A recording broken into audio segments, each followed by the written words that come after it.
Cordial saludo, tutor y compañeros.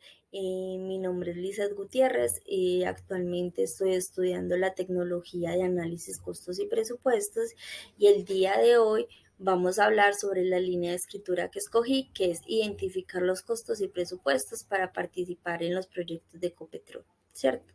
Entonces nos dice que como primer punto debemos de identificar los componentes del proyecto. ¿Qué quiere decir esto? Entonces comenzamos por hacer una lista de los componentes del proyecto, que serían como por ejemplo la investigación, la exploración, la producción, el transporte, la distribución, etcétera. De acá pasamos a identificar los costos asociados. Entonces, para cada componente debemos de identificar los costos asociados, como cuáles, los costos de mano de obra, los costos de equipos, los costos de investigación y desarrollo, los costos de los materiales, los costos de los permisos y las licencias, ¿cierto? De aquí pasamos al tercer punto que nos dice que identificar los presupuestos. Entonces, identificamos los presupuestos, es decir, que la cantidad de dinero asignado para este proyecto en particular lo podemos asociar en incluir en el transporte, en la producción, en la investigación, etcétera. De acá pasamos a organizar la información, ¿cierto? Entonces, para organizar la información, tomamos la información identificamos y clasificamos la información más relevante, ¿cierto? De ahí hacemos una estructura de la información. Lo podemos hacer en un diafragma de flujo o en un mapa conceptual. Después de tener esta información en el mapa conceptual, vamos a hacer una presentación al equipo de trabajo. Pero esta información tiene que ser clara y precisa para que el equipo de trabajo la pueda entender.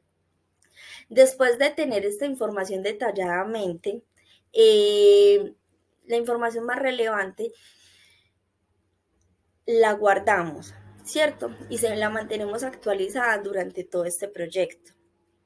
De aquí pasamos al quinto punto, que es revisar y refinar. ¿Qué nos quiere decir eso? Que después de revisar la información detalladamente, debemos asegurarnos que los costos y los presupuestos estén equilibrados y que los recursos asignados estén distribuidos para obtener un exitoso proyecto, ¿cierto? Bueno, les quiero explicar más o menos cómo es el proceso de licitación con Ecopetrol.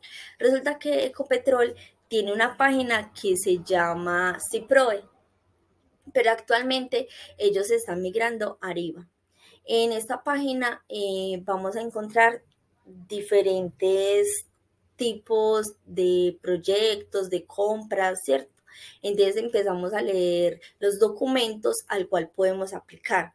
Resulta que estos documentos se llaman pliegos de condiciones. ¿Qué es un pliego de condición?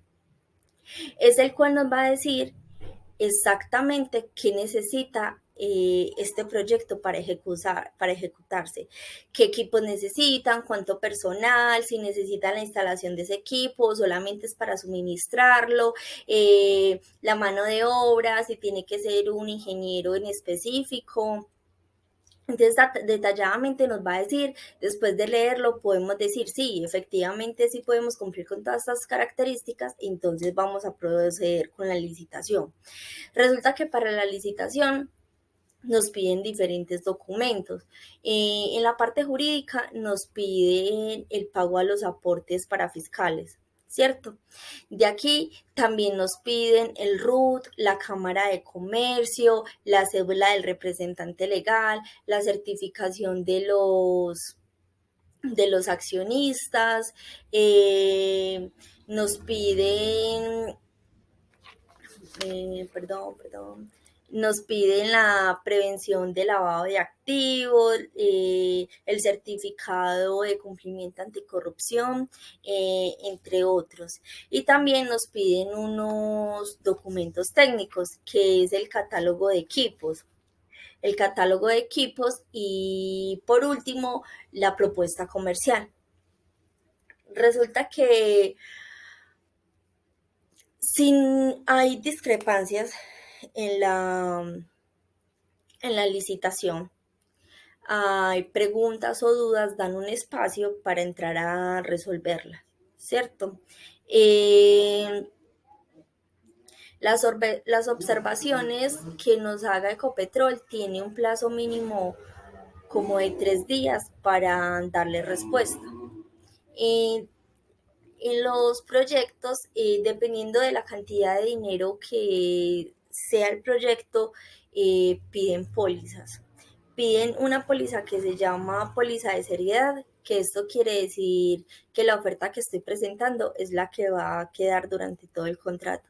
Y pide una póliza de cumplimiento que, que es la que nos va a garantizar que el plazo del proyecto sea cumplido, ¿cierto? Entonces resulta que la póliza de cumplimiento no puede, para poderlas pedir, tiene que superar los 500 salarios mínimos y la póliza de seriedad tiene que ir como en los $500, ¿cierto? Eh, eh, También pide Ecopetrol que justifiquemos los tiempos de existencia de la empresa y de experiencia, ¿cierto? ¿Cómo vamos a certificar eso? Por medio de clientes que hayan trabajado ya con nosotros, así se certifica. Ellos nos emiten una carta y ya por medio de esto se la enviamos, los adjuntamos en los documentos y ya con esto se puede certificar la experiencia. También nos piden que certifiquemos la experiencia de los ingenieros que van a trabajar. Entonces, ejemplo, dicen que el ingeniero tiene que ser un ingeniero mecánico y que tiene que haber estado afiliado a la empresa durante 3 o 4 años, pues envía la hoja de vida del ingeniero que esté más adecuado con ese perfil.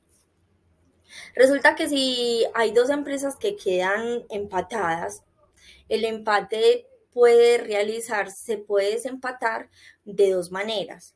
La primera es por medio de la oferta y la segunda es por promoción a la industria nacional. ¿Qué quiere decir esto? Que los equipos o los productos que vayamos a utilizar en este proyecto sean nacionales, pero resulta que si usted va a importar un equipo y el equipo es de Estados Unidos, resulta que Estados Unidos y Colombia tienen el Tratado de Libre Comercio, ¿cierto? Entonces quiere decir que también son nacionales, se consideran nacional. Bueno, eh, Ecopetrol tiene una empresa que hace la inspección de los equipos a entregar. Cuando ya vamos a entregar los equipos del proyecto, ellos tienen contratada a una empresa que se llama Boru Veritas, ¿cierto? El cual verifica que los documentos y los equipos como tal estén en óptimas condiciones. Si ellos encuentran como algunas preguntas, dudas que no le quedan como claras con la información, se le entran a responder y después de que ellos verifiquen o queden conformes con las respuestas que se le dan, emiten un documento de liberación y ahí sí se puede proceder a entregar los equipos en campo, ¿cierto? Eh, digamos cuando no podemos cumplir con las fechas de entrega de equipos o porque algo se nos presentó en el camino y definitivamente no hay nada que hacer para cumplir con la fecha de entrega, se expide un documento que es una prórroga, pero este documento se hace por medio de un formato que ellos tienen.